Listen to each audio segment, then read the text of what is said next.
Alright, what I want to spend some time talking about now is what we call unit rate. Now the good part about unit rate is this is something that we see a lot every day. When you're talking about miles per hour or price per gallon, anything like that, you're talking about unit rate. What we want to find is we want to find what is the rate for one single unit. So the key here is that we want to get our bottom denominator to be 1. So let's take a look at the table we have here.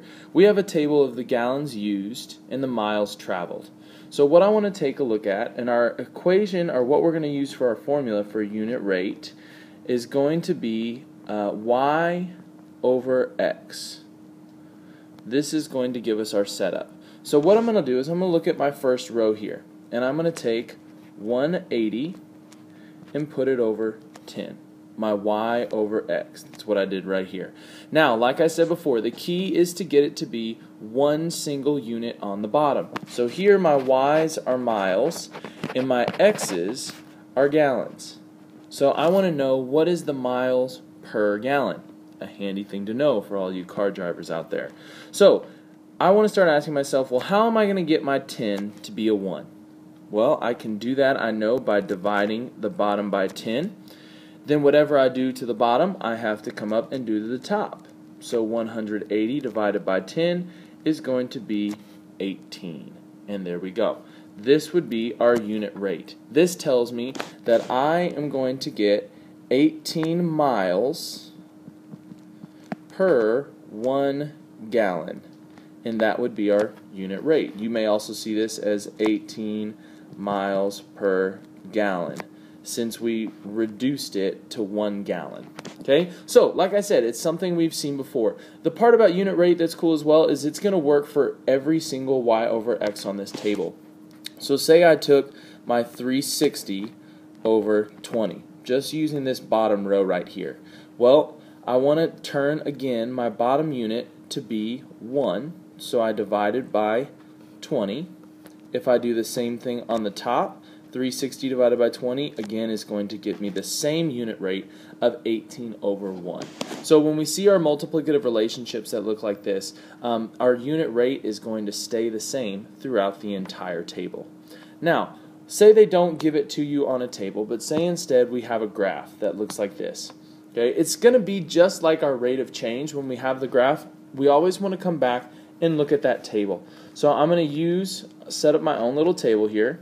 Again, I want some coordinate points that I'm going to make, so I'm going to look at my graph. Okay, I see 0, 0 on there, but that's not going to be really helpful as far as my unit rate, because a y over x isn't going to give me anything. Okay, it's still a coordinate, 0, 0, so I'll put it down, but it's not going to be very helpful. So let's look at some of the other ones.